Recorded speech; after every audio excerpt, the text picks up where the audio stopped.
Let's say the quiet part out loud. Some people don't have friends, not because they're boring, rude, or broken, but because their mind works differently, and that difference slowly pushes people away, even when they don't mean to. This isn't about being shy.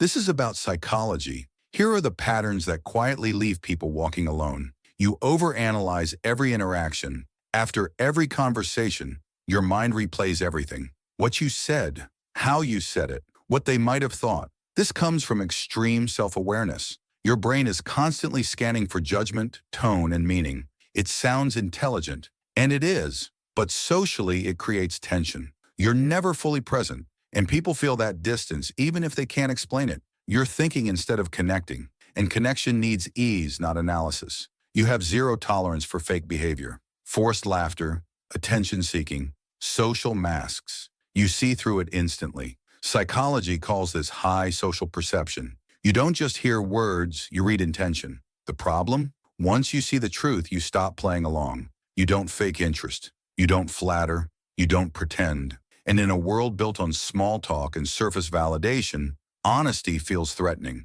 People mistake your silence for arrogance, your independence for ego, your depth for coldness. So they pull away, not because you're cruel, but because you're real. You're emotionally self-sufficient.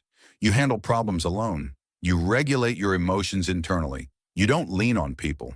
Psychology calls this emotional self-reliance.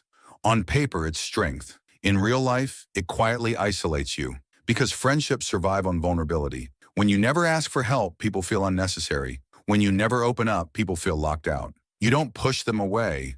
You just never leave the door open. You reject group mentality. You don't follow trends. You don't mimic behavior just to fit in. You don't agree just to belong. This is low social conformity. It makes you independent, honest, and mentally strong. But it also makes you different. And people don't bond over difference.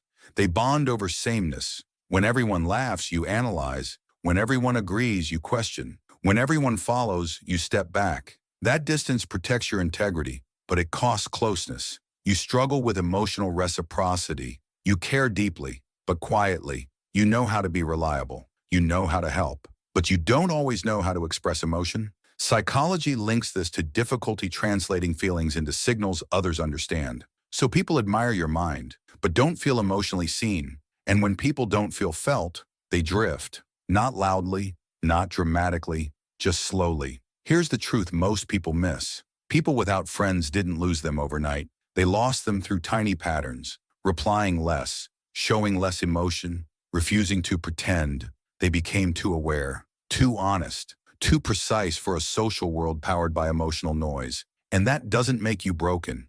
It means your mind values truth more than belonging.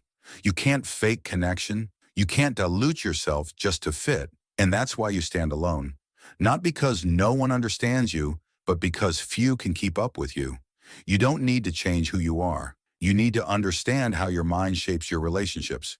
Because once you do, you stop asking, why don't I have friends? And start realizing, not everyone is built to handle you. If you want psychology without sugarcoating, real explanations about the mind, behavior, and human patterns, subscribe to Quiz Catalyst.